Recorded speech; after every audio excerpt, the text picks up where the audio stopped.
next topic at hand. And that will be reshoots. Ant-Man with 3 weeks to go. Whoa. That's not good news. So, let's talk about it. Ant-Man, the new movie in the Ant-Man series, set to release 3 weeks from this podcast releasing, is having reshoots. Now, I went to film school. I don't know much about film. I'm pretty terrible about film still. Like, I only learned to green screen again the other day. I totally forgot how to do it. I forgot how to set up 3-point lighting. I totally forgot how to do all this shit. But one thing I never forgot is that if a movie goes in for reshoots at this time, either A, it needs serious fixing and there's something wrong with it, or B, something's happened with one of the cast members who their contract fell through, something happened, they can't be in it anymore, they can't be associated with it, blah, blah, blah, blah, blah. And they have to re-edit that out and reshoot things around that character. And that usually also spells for the movie's in trouble. But we don't know this for sure. So, ALANNIS, maybe you know more about this. Have you read into it? Why would this be, do you think? Having a look into it, some things I've been reading and through some things that have leaked of these reshoots, I think it might be a little bit blown out of the water. It seems that people are throwing shade at it at the moment because a new trailer dropped for that this morning, something like that. And I think coupled with this, they're going, oh, that trailer, that upsets me. It gave away the whole plot. It's like every fucking trailer does for the last 10 years. That's what trailers do. That's why people avoid trailers. But I digress. No, wait. Fuck you if you're upset by that. Now I digress.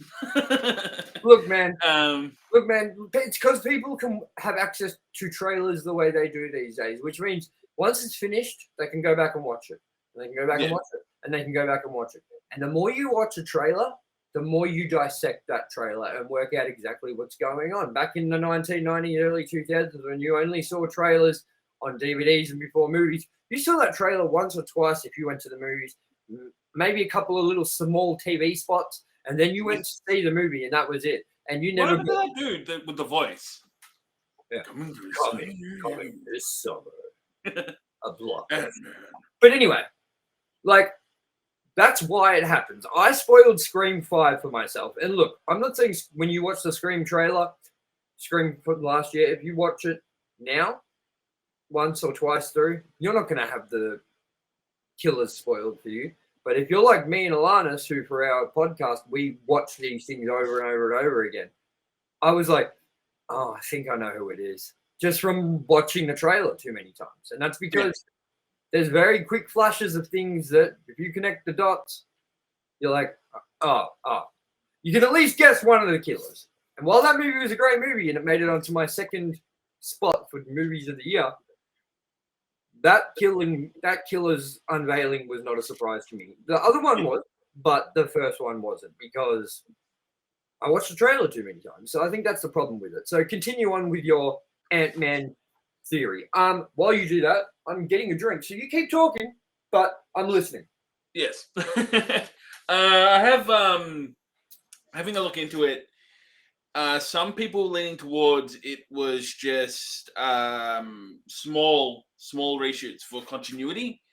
And I think if we take into account some of the times that the MCU movies have dropped the ball, like the infamous In the Mouth of Madness scene where you see the same dude running past 4 times, I think what my takeaway from some of it was it may be just small before start end of movie reshoot kind of things for the sake of continuity, where something might have been broken, something might have been off, might have been shot in a way that the same dude ran past 3 times.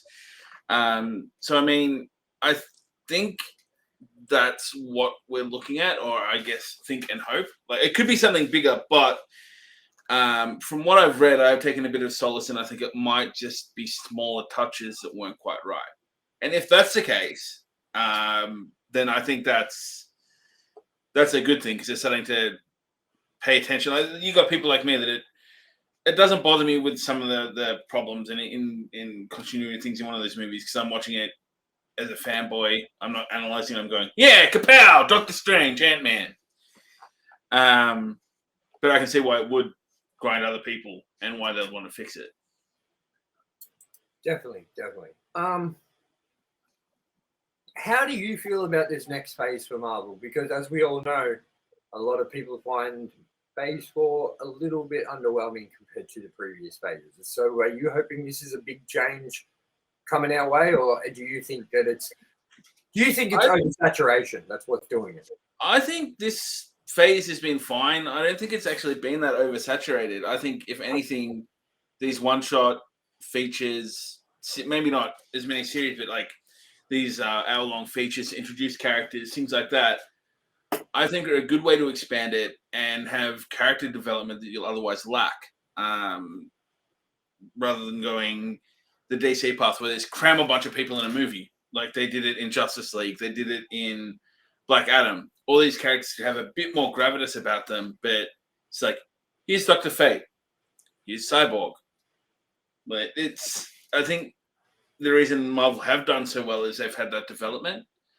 So I think Phase 4 is leading up to be all right. Like Phase 5. Phase 4, I think, was an in-between. They didn't really know where to put their footing. They'd started all these new shows. They've started expanding past Thanos. And I think they kind of, for a little bit, went, what are we doing? So they also had the whole Fox thing where they're getting the rights for X-Men and Fantastic Four. And I think they got the rights to Blade somewhere along the lines there as well in that transitional point. So I like where it's going. I think to compare it directly to Thanos is, I think you might set yourself up for disappointment. But I know that Kang is a strong bad guy. The Secret Wars stories are strong. There's a lot of shit on the horizon that's kind of exciting. I think it's going to be all right. Will it be as good as the first, like the Infinity Stone saga? I don't know.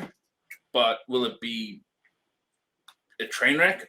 I don't think so. I think there's going to be potholes along the way, but I don't think it's going to fall off the rails at this point. Cool. Well, let's hope for the best for Ant-Man, as me and you are due to go see it for review. And that's something we have to discuss because we got to hope that our fucking show is ready by the time Ant-Man releases.